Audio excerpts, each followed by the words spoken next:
इस वीडियो में हम आपको बताने जा रहे हैं हमारी डेली लाइफ में इस्तेमाल होने वाले फूड प्रोडक्ट्स और कुछ बेहद जरूरी चीजों को आखिर फैक्ट्री में किस तरह से तैयार किया जाता है। तो चलिए बिना किसी देरी के वीडियो को शुरू करते हैं। Number 1, tomato ketchup making. Tomato ketchup आजकल हर फास्ट फूड में इस्तेमाल की जाने वाली चीज है। इसके बिना फास्ट फूड इंडस्ट्री अधूरी है। तो आइए जानते हैं आखिर इसको फैक्ट्रीज में बनाया कैसे जाता है। टोमेटो केचप बनाने के लिए सबसे पहले टोमेटो के खेतों में बड़े स्केल पर टोमेटो हार्वेस्ट किया जाता है। इसके लिए बड़ी बड़ी ऑटोमेटिक हार्वेस्टिंग मशीनों का इस्तेमाल किया जाता है।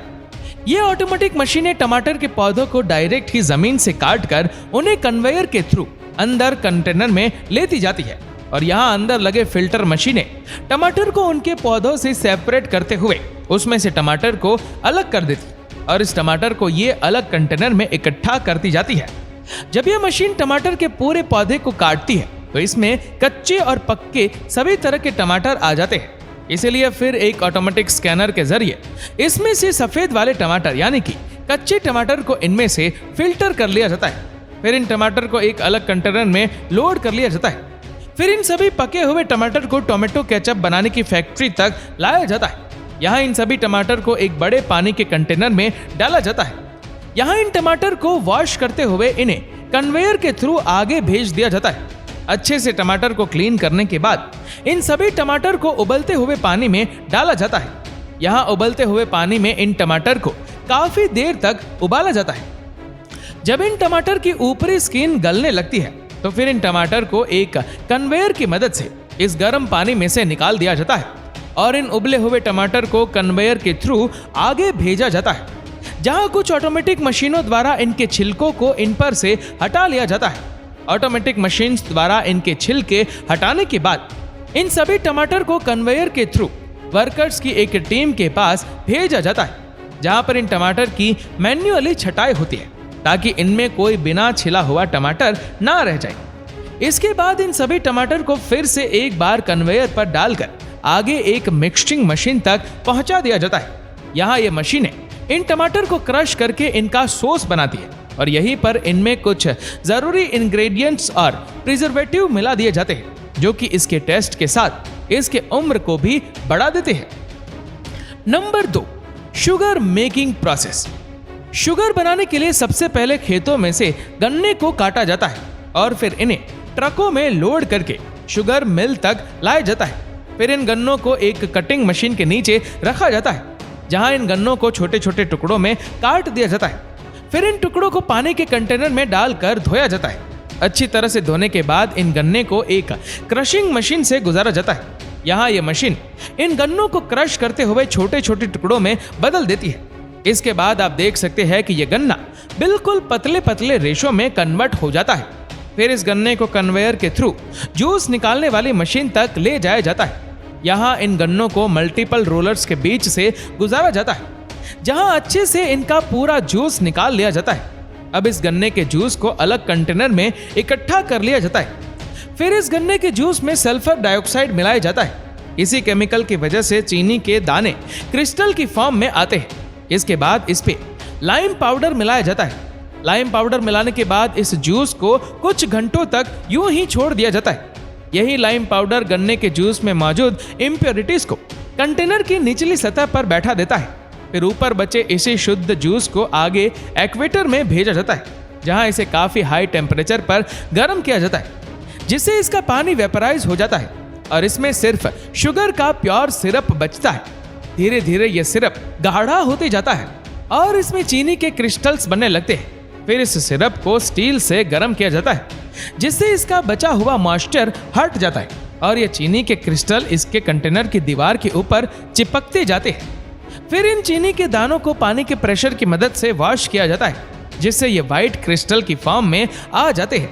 फिर ये चीनी बनकर पूरी तरह से तैयार हो जाती है। फिर चीनी के दानों को अलग अलग छोटी बड़ी छलनी से छान लिया जाता है और इस तरह से इसमें से 2-3 अलग अलग साइज के दाने वाली चीनी तैयार हो जाती है और इसमें सबसे बारीक वाला पार्ट शुगर पाउडर बन जाता है। इसके बाद इस चीनी को बड़े बड़े कंटेनर्स में पैक करके मार्केट के लिए भेज दिया जाता है। Number 3, jaggery making process.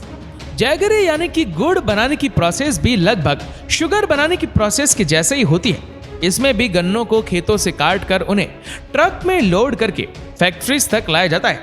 यहाँ इन गन्नों को डायरेक्टली ही जूसिंग मशीन में डाल दिया जाता है, जहाँ इन गन्ने का जूस निकाल लिया जाता है। इसके बाद से इससे निकलने जूस को एक छलनी से छानते हुए एक अलग कंटेनर में जमा कर लिया जाता है और जूस निकालने के बाद गन्ने के छिलके को अलग अलग जगह पर धूप में सुखा दिया जाता है और फिर इस गन्ने के जूस को एक बड़े कंटेनर में ले लिया जाता है, जहां इसे आग के ऊपर पकाया जाता है। आपको बता दें कि इस गन्ने को पकाने में जो ईंधन लगता है उसमें इसी के छिलके को सूखने के बाद जलाकर इस्तेमाल किया जाता है। जब यह गन्ने का रस उबलने लगता है तो इसमें ऊपर की तरफ इम्प्योरिटीज जमा होने लगती है। इस गंदगी को कुछ वर्कर्स द्वारा बड़े बड़े चम्मच में भरकर अलग किया जाता है। ये प्रोसेस कई घंटों तक की जाती है जब तक कि इसकी पूरी इम्प्योरिटीज खत्म ना हो जाए। ऐसा करते हुए इसमें गन्ने का रस गाढ़ा और शुद्ध होते जाता है। फिर इसे बचे हुए शुद्ध करने के रस में थोड़ा सा बेकिंग सोडा मिलाया जाता है। बेकिंग सोडा के साथ इसे पकाने से इसकी कंसिस्टेंसी गाढ़ी होती जाती है। ऐसे ही कुछ देर पकाने के बाद जब इसकी कंसिस्टेंसी बिल्कुल सही हो जाती है तो फिर इसे कुछ घंटों तक यूं ही ठंडा होने के लिए छोड़ दिया जाता है। इसके बाद ये गुड़ बनकर तैयार हो जाता है। फिर इसे अलग कंटेनर में ले लिया जाता है। अलग कंटेनर में लेने के बाद इस लिक्विड को अलग अलग शेप और साइज के कंटेनर में भर दिया जाता है। इस तरह से इस सारे गुड़ को इन छोटे छोटे बर्तन में जमा कर दिया जाता है और फिर इन बर्तनों में इस गुड़ के ठंडा हो जाने के बाद इन्हें अलग कर लिया जाता है, जिसके बाद ये गुड़ मार्केट में भेजने के लिए पूरी तरह से तैयार हो जाता है। Number 4, Honey extraction process. शहद बनाने के लिए सबसे पहले सही जगह का चुनाव किया जाता है। ये जगह फूलों या फसलों के बड़े बड़े खेतों के आसपास होती है। यहाँ सबसे पहले शहद के कई सारे बॉक्सेस को रख दिया जाता है। इन बॉक्स के अंदर कई सारे मधुमक्खी के आर्टिफिशियल छत्ते होते हैं। फिर इन खाली छत्तों में पालतू मधुमक्खियों को छोड़ दिया जाता है। ये मधुमक्खियां आसपास के फूलों से रस को लेकर इनमें इकट्ठा करती जाती है। कुछ दिनों बाद मधुमक्खियों के इन बॉक्सेस को खोलकर चेक किया जाता है। जब इनमें शहद अच्छी मात्रा में भर जाता है तो फिर इन छत्तों को इन बॉक्सेस से एक एक करके निकाला जाता है और इस पर से मधुमक्खियों को हटाया जाता है। इसके बाद इन छत्तों को डायरेक्टली ही शहद निकालने वाली जगह पर ले जाया जाता है। यहाँ सबसे पहले मधुमक्खी के छत्ते को एक मशीन के ऊपर रखा जाता है और यहाँ इनके छत्तों के ऊपर वाले ढक्कन को हटा दिया जाता है ताकि शहद को इनमें से निकालना आसान हो जाए। आप देख सकते हैं कि इस तरह से इनके ऊपर की ओपनिंग को हटाया जा रहा है। इसके बाद सभी छत्तों को एक एक्सट्रैक्टिंग मशीन में डाला जाता है। ये एक रोटेटिंग मशीन होती है जिसके अंदर इन छत्तों को डालकर गोल गोल घुमाया जाता है। इस तरह से इन छत्तों को घुमाने से इनमें मौजूद शहद इसमें से निकलने लगता है। शहद निकलने के बाद जब ये छत्ते खाली हो जाते हैं तो इन्हें हटाकर उनकी जगह वापस से एक आर्टिफिशियल छत्ता लगा दिया जाता है और फिर इन्हें वापस से मधुमक्खियों के बॉक्स में डाल दिया जाता है।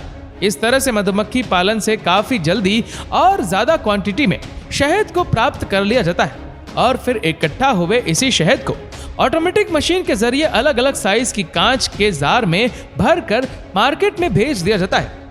तो दोस्तों, आपको ये फूड प्रोडक्ट्स बनाने वाली मशीनें कैसी लगी हमें नीचे कमेंट करके जरूर बताएगा। और अगर आपको वीडियो अच्छा लगा हो तो इस वीडियो को लाइक करेगा, शेयर करेगा ज्यादा से ज्यादा लोगों तक। और ऐसी ही और भी इंटरेस्टिंग वीडियोस को यूट्यूब पर देखने के लिए नीचे कमेंट सेक्शन में लिंक दी गई है, जिसके ऊपर क्लिक करके हमारे चैनल को आप सब्सक्राइब करें और बेल आइकन दबाएं ताकि हमारे हर लेटेस्ट वीडियो की अपडेट आपको मिलेगी सबसे पहले। धन्यवाद।